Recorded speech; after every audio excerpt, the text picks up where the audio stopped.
અને જેણે જેણે પરમાત્માના નામનો જપ કર્યો છે ને એનું મંગળ થયા વગર રહ્યું નથી આ સંસારમાં.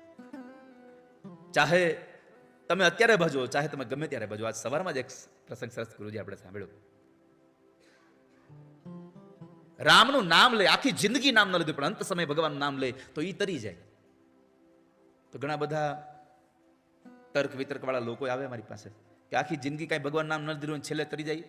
તરી જાય કેમ? તો કે છોકરો આખું વર્ષ કઈ ભણવામાં ધ્યાન ન દે, પણ પરીક્ષા દેવા બેસે અને એ પરીક્ષામાં બાજુવાળામાંથી ચોરી કરીને લખી દે, કોપી મારી દે, તો પાસ થઈ જાય. એમ આખી જિંદગી કઈ ન કર્યું, પણ છેલ્લે કોઈ રામ નામ લે તમે લઈ લો, તમે પાસ થઈ જાય.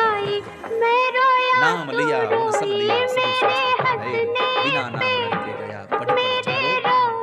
જેને નામ લીધું છે એનો ઉદ્ધાર થયો છે. તો નામ લેશો તો તમારો ઉદ્ધાર થશે. તો રામ રામ રામ રામ કરતા કરતા કરતા હનુમાનજી મહારાજ એક વૃક્ષની ડાળી પર બેસી ગયા. ઈ દરમિયાન બરાબર ભગવાનને કઈ બગાસો ભગવાને મોઢું ખોલ્યું, પણ મોઢું બંધ જ ન થયું.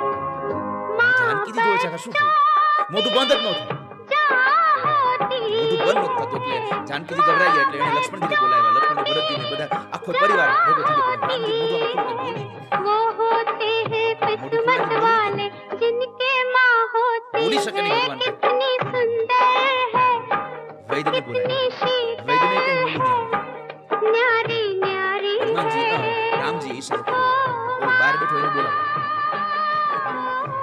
હનુમાન ના બોલાવો. હનુમાનજીને બોલાવ્યા. હનુમાનજી આવ્યા ને એટલે ભગવાન સીધો એનો હાથ પકડી લીધો.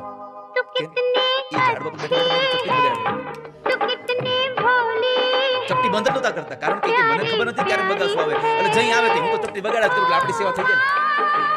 ભગવાને પોતે પોતાના હાથથી હનુમાનજીનો હાથ પકડી અને એના હાથને એની ચપટીને બંધ કરી પછી ભગવાનનું મોઢું બંધ થયું.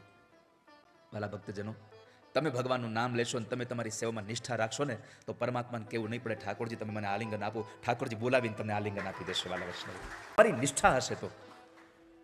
નિષ્ઠાથી આ બધું થઈ રહ્યું છે. તમને કશું વસ્તુ જ્યારે વધારે જોતી હોય ને ત્યારે ક્યારેય માગવું નહીં, ક્યારેય તમારે માગવું નહીં, પણ તમે જે કામ કરો છો ને એમાં તમારી નિષ્ઠા એટલી બધી રાખો કે તમારે માગ્યા પહેલા તમારો માલિક તમને આપી દે. વાલા વૈષ્ણવ, પરમાત્માએ હનુમાનજી મહારાજને આલિંગન આપ્યું. આ એક નાના ઉદાહરણથી શીખવા જેવું છે કે ગમે તે આપણે સેવા સ્વીકારીએ ને એમાં આપણી નિષ્ઠા સંપન્ન હોવી જોઈએ.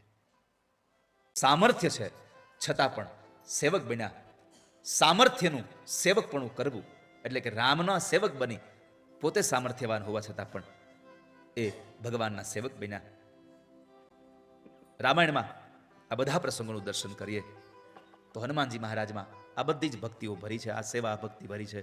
તો એટલે જ માં જાનકીએ જ્યારે અનેક વરદાનો આ લંકાની ભૂમિમાં હનુમાનજી મહારાજને આપ્યા કે તારાથી બહુ પ્રસન્ન થઈ છું, અષ્ટસિદ્ધિ તને આપું છું, નવનિધિ તને આપું છું, અષ્ટસિદ્ધિનો દાતા તને બનાવું છું, આ બધું તને આપું છું. હનુમાનજીને કઈ ફેર જ ન પડ્યો, કશો જ ફેર ન પડ્યો. પણ જ્યારે માએ એમ કહ્યું કે તે મારી આટલી સેવા કરી છે, તે મને આટલી રાજી કરી છે, હું તને એક વરદાન આપું છું કે તું ભગવાન રામનો નિત્ય સેવક બનીને રહીશ અને પ્રભુ રામ તારા પર કૃપા કરશે. આટલા શબ્દો સાંભળ્યા હનુમાનજી મીડા નાચવા. જ્યારે નાચી રહ્યા છે કારણ મને પરમાત્માનો સેવક બનવા મળ્યું છે, મને મારા પ્રભુ રામનો સેવક બનવા મળ્યું છે. માતાજીને વંદન કર્યા છે.